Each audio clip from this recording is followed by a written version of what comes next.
Ya, hiper itu bermakna meningkat atau bertambah atau tinggi atau berlebihan.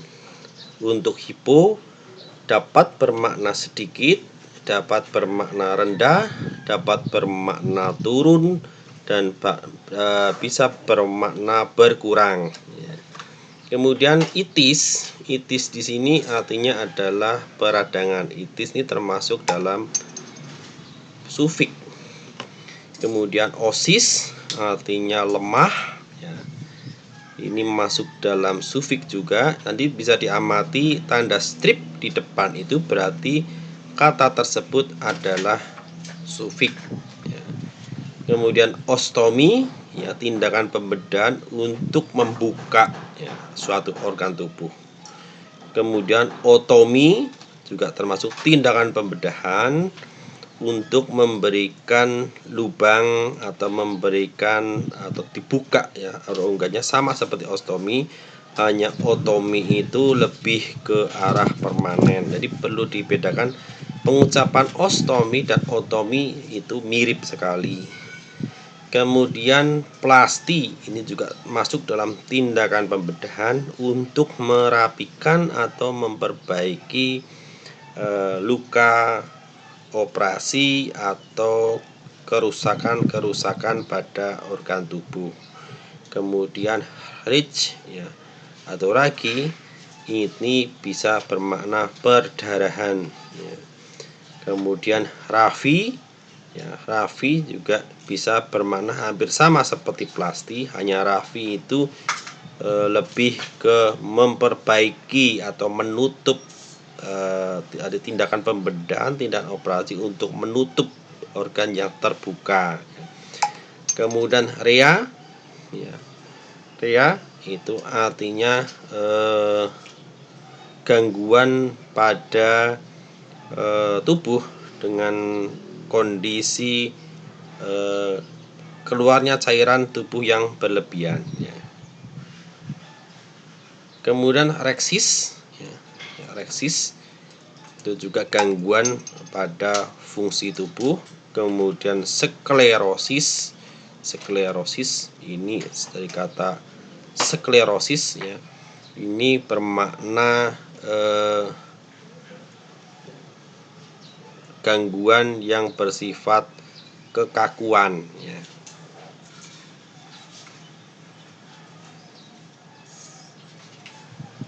Beberapa istilah medis atau terminologi medis ini misalkan yang sudah digabungkan atau sudah dirangkai, misalkan abdominosentesis, ya, ini pengucapannya bisa diamati di sini. Kemudian ada akronim, ya. Kemudian ada akut angiografi, appendektomi, arteriosklerosis, atralgia, kolostomi, sianosis, dan dermatologis. Jadi nanti teman-teman mahasiswa bisa berlatih mengucapkan beberapa terminologi medis dasar ini. Ada yang lain lagi adalah diagnosis, ya. Diare, edema, endarterial, eponim, ya. Eponim ini maksudnya adalah terminologi medis yang diambil menggunakan nama orang, bukan menggunakan bahasa Latin atau Yunani. Kemudian eritrosit, kemudian fisur, ya. Kemudian ada fistula, ya, fistula. Fistula itu bermakna kantung, ya. Kemudian gastralgia, ya, jadi dari kata gaster kemudian ditambahkan sufik algia, berarti nyeri pada daerah gaster, daerah lambung.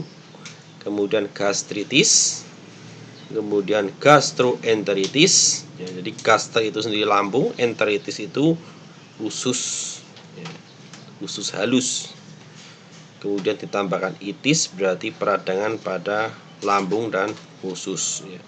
kemudian ada gastrosis, kemudian hemoragi ya, atau perdarahan ya, hemoragi, hepatomegali ya, ini berarti hepato itu hepar atau hati, diberi tambahan combining form vokal o, kemudian ditambahkan sufik megali. Megali itu artinya berukuran besar, jadi organ hati, organ hepatnya berukuran besar.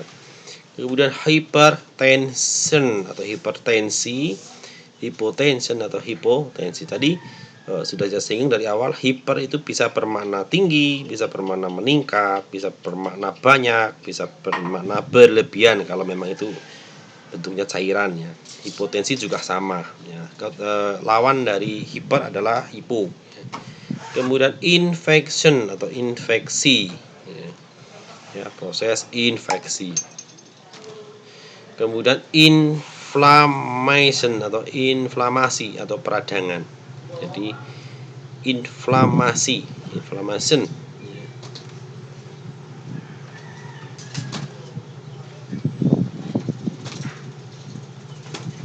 Interstisial ya.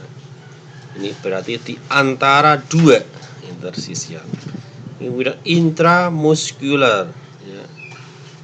Intra itu di antara, muskular itu otot, berarti di antara dua otot. Kemudian ada laceration atau laserasi yang berarti luka lecet, lesion, lesi atau luka dalam organ tubuh. Kemudian ada mikosis ya, mikosis. Kemudian ada mielopati ya, mielopati. Pati itu berarti mengalami gangguan fungsi. Kalau mielo berarti di daerah sumsum atau tulang belakang ya, mielopati. Miopati, mio itu bermakna otot, berarti otot sudah mengalami gangguan ya. Mioreksis, kemudian natal dari root nat, kemudian diberi sufik al, nat bermakna lahir, jadi bayi dalam kondisi lahir, natal ya. Kemudian ada neonatologi ya. Neo bermakna baru, nat itu lahir, logi berarti ilmu ya. Ilmu atau studi yang mempelajari bayi baru lahir. Kemudian ada neuritis, neur itu berarti syaraf, itis berarti peradangan. Kemudian otorinolaringologi, ini ada root ya, oto itu telinga, rin itu hidung, laring itu tenggorokan. Berarti ada 3 root di sini, digabungkan ditambahkan sufik logi, yaitu ilmu yang mempelajari gangguan pada telinga, pada hidung, dan pada tenggorokan atau laring. Kemudian palpasi atau palpation, ada palpitation, jadi palpasi dan palpitasi pengucapan juga mirip di sini ya.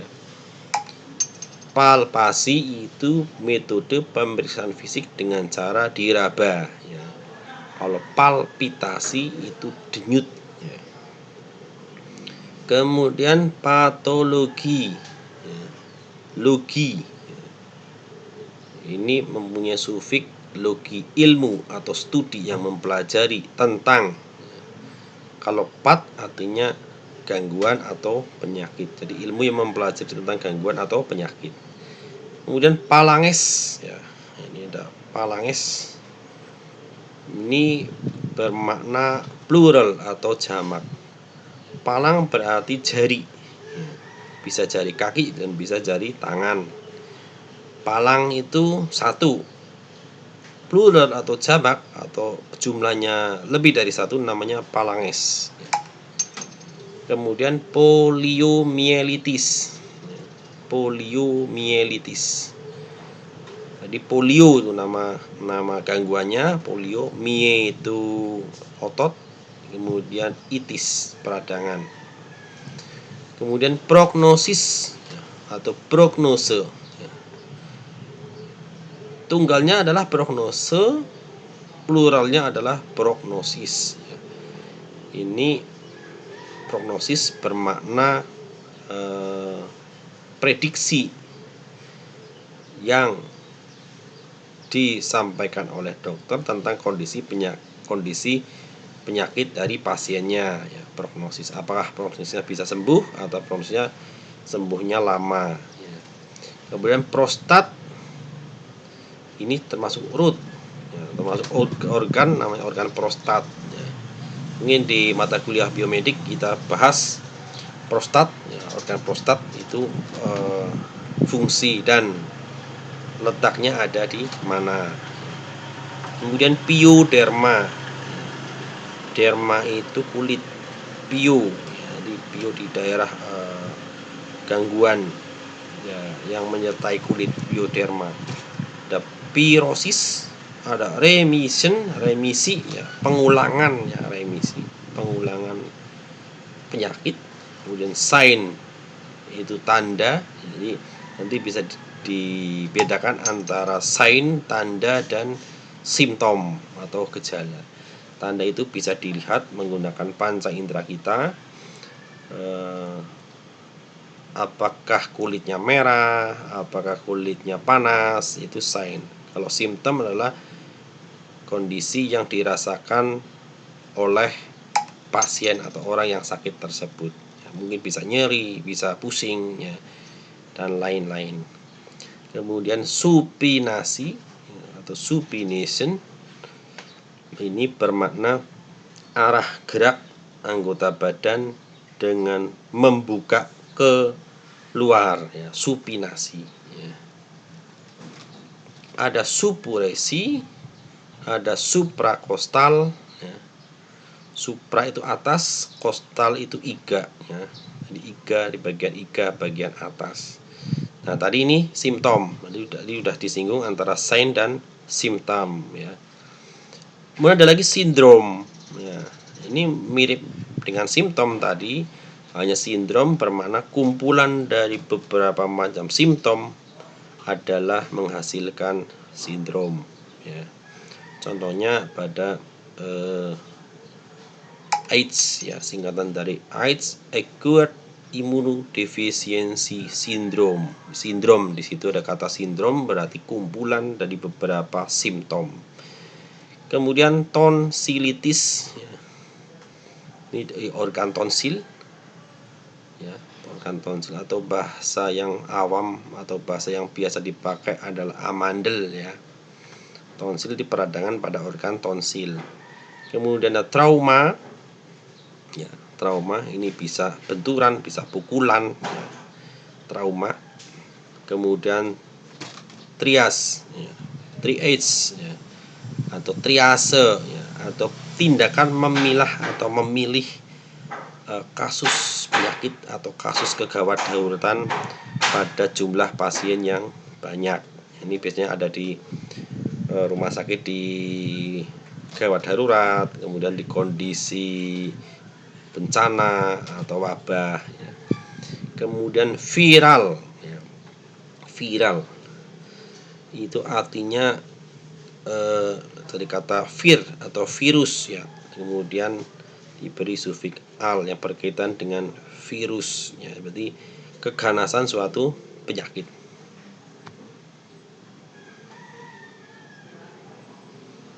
Nah, teman-teman mahasiswa dapat juga mengidentifikasi peran dari beberapa 4 jenis bagian kata yang digunakan dalam membentuk istilah atau terminologi medis ini. Kemudian menggunakan pengetahuan yang dimiliki tentang bagian kata, kemudian menganalisis istilah medis yang tidak dikenal. Kemudian bisa menjelaskan langkah-langkah menemukan suatu istilah dalam kamus kedokteran. Jadi sebisa mungkin teman-teman mahasiswa memiliki buku kamus kedokteran. Kemudian menentukan awalan yang umum digunakan, kemudian dalam menggabungkan bentuk dan diperkenalkan dalam beberapa kegiatan.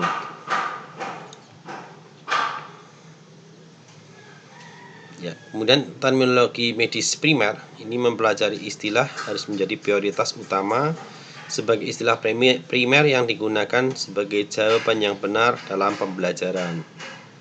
Nah, istilah sekunder muncul dalam huruf miring. Ya, kalau di sini dalam buku An-Ehlik ini diberi warna oranye. Ya. Istilah sekunder merupakan klarifikasi kata-kata yang digunakan dalam definisi istilah primer. Kemudian ada 4 jenis bagian kata dalam bagian terminologi medis, yaitu ada word root atau root, combining form, kemudian ada suffix dan ada prefix. Tentunya ini sudah pernah dibahas pada pertemuan yang lalu ya. Nah, seperti root, akar kata mengandung arti dasar dari istilah terminologi medis dan biasanya tidak selalu diperuntukkan untuk menggambarkan bagian tubuh ya. Walaupun banyak dipakai untuk menggambarkan bagian tubuh. Contohnya gaster, itu gaster termasuk organ tubuh. Kemudian combining form, bentuk penggabungan antara root dengan vokal pada akhir kata supaya akhiran yang diawali dengan huruf konsonan bisa ditambahkan atau bisa dihubungkan atau bisa digandengkan, dirangkai. Ketika bentuk penggabungan muncul sendirian ditampilkan dengan garis miring atau kita kasih tanda miring ya atau slash ya, antara root dan antara vokal tersebut ya, misalkan gastro itu tadi. Suffix tadi sudah kita singgung, suffix. Kemudian prefix juga kita sudah singgung, menunjukkan lokasi, waktu, angka, status, dan selalu muncul di awal root. Pedoman-pedoman yang digunakan pada bagian kata, jadi akar kata tidak bisa berdiri sendiri ya, harus dengan atau ditemani suffix atau prefix atau keduanya. Akhiran harus ditambahkan untuk melengkapi suatu istilah, karena root kalau kita pakai sendiri itu ada maknanya tapi belum bisa digunakan. Belum bisa digunakan untuk apa? Belum bisa digunakan untuk berkomunikasi dengan tenaga kesehatan yang lain ya. Aturan untuk membuat bentuk gabungan dengan menambahkan vokal berlaku saat akhiran dimulai dengan konsonan ditambah ke akar kata. Jadi vokal yang dihubungkan dengan root ini berlaku bila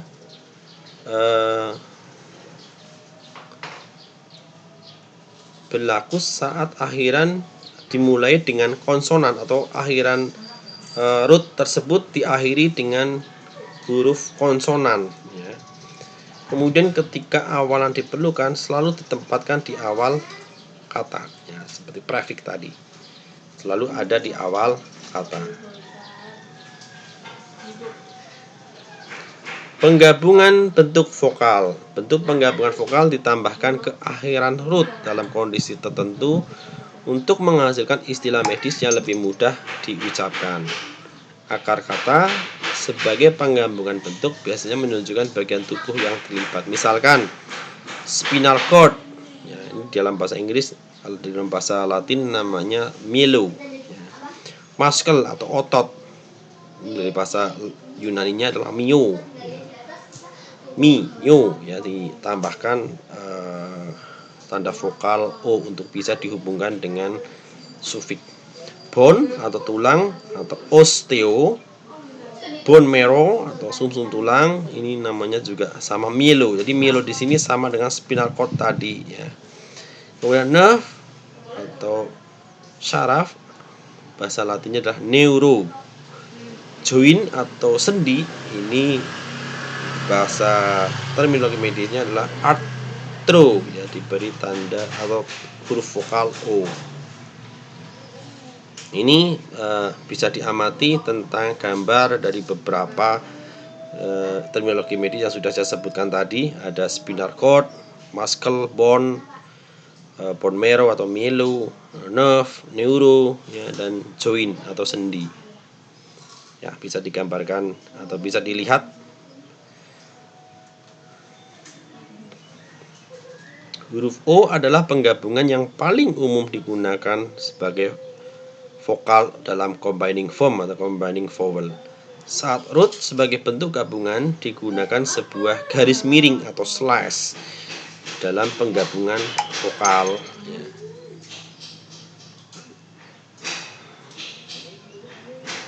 Ya, sufiks ini seperti yang sudah dibahas di awal pertemuan dalam terminologi medis, ini bermakna akhiran.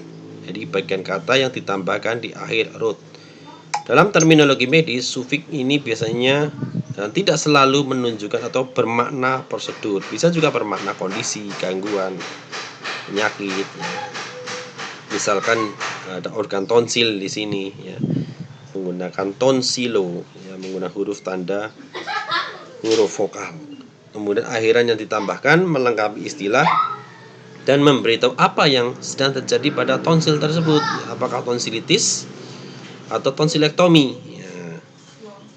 Jadi kalau kita memakai root tonsil saja itu tidak bisa digunakan untuk berkomunikasi. Tapi begitu ditambahkan akhiran, misalkan tonsilitis, kita bisa mengetahui kondisi apa yang terjadi pada tonsil tersebut. Ya. Kemudian tonsilektomi, kondisinya bagaimana tonsilektomi tersebut.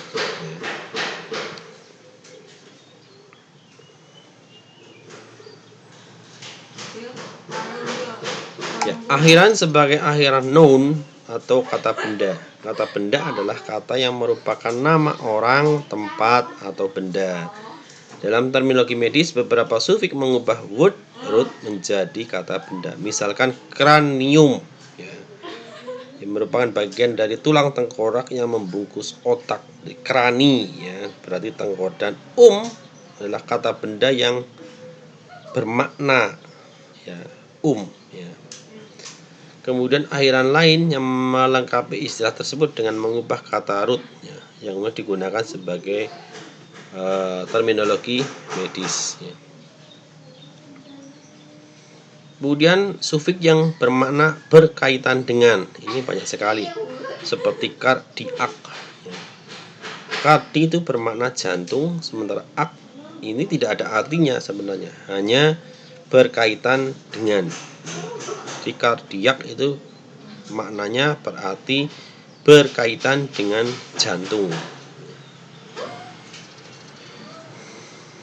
Sufiks yang bermakna kondisi yang tidak normal atau abnormal, seperti osis, ya, kondisi abnormal atau penyakit, gastrosis, ya, kemudian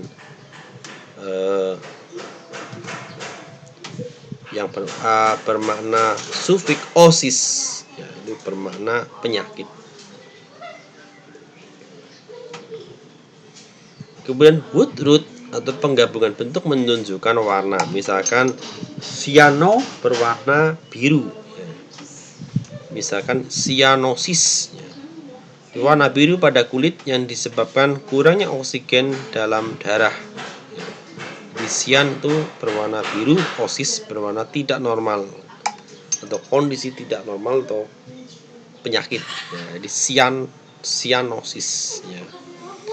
Jadi warna biru pada kulit biasanya karena kekurangan oksigen. Ya. Bisa di selaput lendir, jari, di bibir, ya. Kemudian selaput lendir yang lain. Ya. Kemudian eritro berarti merah. Misalkan eritrosit, ya, kata eritrosit di sini adalah sel darah merah, ya. Kemudian leuko artinya putih, leuko putih, jadi seperti leukosit, sel darah putih. Kemudian melano bermakna black atau hitam, ya, jadi melanosis, jadi kondisi warna gelap atau hitam pada kulit atau zat yang memberi warna pigmen warna kulit, ya, yang identik dengan warna hitam. Ya.